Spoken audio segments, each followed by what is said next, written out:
ನಮಸ್ಕಾರ ವೀಕ್ಷಕರೇ, ಫ್ರೀಡಂ ನ್ಯೂಸ್ಗೆ ಸ್ವಾಗತ. ನಾನು ನಿಮ್ಮ ಸ್ವಾತಿ ಎಣ್ಣೆ.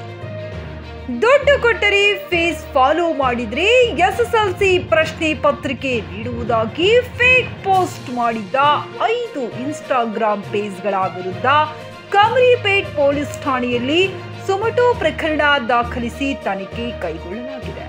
ವಿದ್ಯಾರ್ಥಿಗಳು, ಪೋಷಕರು ಇಂತಹ ಪೇಜ್ಗಳ ಪೋಸ್ಟ್ಗಳನ್ನು ನಂಬದಿರಲು ಕೋರಿದೆ. ನಮಸ್ಕಾರ. SSLC ಪರೀಕ್ಷೆ ರಾಜ್ಯಾದ್ಯಂತ ನಡೀತಾ ಇದೆ. ಈ ಸಂದರ್ಭದಲ್ಲಿ ಕೆಲವು ಇನ್ಸ್ಟಾ ಪೇಜಸ್ಸು ಮತ್ತು ಅಕೌಂಟ್ಸು, ಫೇಸ್ಬುಕ್ ಪೇಜಸ್ಸು ಇದರಲ್ಲಿ SSLC ಪ್ರಶ್ನೆ ಪತ್ರಿಕೆಯನ್ನು ಅಂದರೆ ಕ್ವಶನ್ ಪೇಪರನ್ನು ಲೀಕ್ ಮಾಡ್ತೀವಿ ಅಂತಂದು ಅದಕ್ಕೆ 1,000, 2,000, 5,000, 10,000 ಕೊಡಬೇಕು ಅಂತಂದು ಡಿಮ್ಯಾಂಡ್ ಮಾಡ್ತಿರುವಂಥದ್ದು ನಮ್ಮ ಗಮನಕ್ಕೆ ಬಂದಿದೆ. ಈ ಥರ 5 ಇನ್ಸ್ಟಾಗ್ರಾಮ್ ಅಕೌಂಟ್ಗಳ ಮೇಲೆ ನಾವು ಪ್ರಕರಣವನ್ನು ದಾಖಲಿಸಿಕೊಂಡು ಯಾರು ಈ ಒಂದು ಕೃತ್ಯವನ್ನು ಎಸಗಿದ್ದಾರೆ ಅನ್ನೋಂಥದ್ದು ಪತ್ತೆ ಮಾಡುವಂಥ ಪ್ರಯತ್ನ ಮಾಡ್ತಾ ಇದ್ದೀವಿ. ಅದ್ರ ಜೊತೆಗೆ ಯಾವುದೇ ಕಾರಣಕ್ಕೂ ವಿದ್ಯಾರ್ಥಿಗಳಾಗಲಿ, ಶಿಕ್ಷಕರಾಗಲಿ, ಪೋಷಕರಾಗಲಿ ಅಥವಾ ಬೇರೆ ಯಾರೇ ಆಗಲಿ ಈ ಒಂದು ಆಮಿಷಕ್ಕೆ ಒಳಗಾಗಬಾರ್ದು.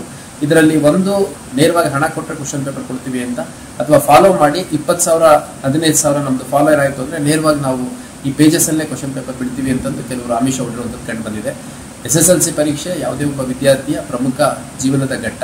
ಹಂಗಾಗಿ ಅದನ್ನು ಪ್ರಾಮಾಣಿಕವಾಗಿ ತಯಾರಿಯನ್ನು ಮಾಡಿ ಪರೀಕ್ಷೆಗೆ ಎದುರಾಗಿ ಅಂತಂದು ನಾನು ಈ ಸಂದರ್ಭದಲ್ಲಿ ಎಲ್ಲರಿಗೂ ಹೇಳ್ತಾ ವಿದ್ಯಾರ್ಥಿಗಳಿಗೆ ಶುಭ ಹಾರೈಸ್ತೀನಿ. ಯಾವುದೇ ಒಂದು ಆತುರದ ನಿರ್ಧಾರ ಮಾಡಬೇಡಿ, ಸಮಾಧಾನವಾಗಿ ಓದಿ ಚೆನ್ನಾಗಿ ಪರೀಕ್ಷೆಯನ್ನು ಎದುರಿಸಿ. ಅದೇ ರೀತಿ ಪೋಷಕರು, ಶಿಕ್ಷಕರು ಎಲ್ಲರೂ ಕೂಡ ವಿದ್ಯಾರ್ಥಿಗಳಿಗೆ ಮಾನಸಿಕವಾಗಿ ಮತ್ತು ನೈತಿಕವಾಗಿ ಬಲ ತುಂಬುವಂಥ ಕೆಲಸ ಮಾಡಿ ಅಂತ ಈ ಸಂದರ್ಭದಲ್ಲಿ ಹೇಳಲಿಕ್ಕೆ ಇಷ್ಟಪಡ್ತೇನೆ.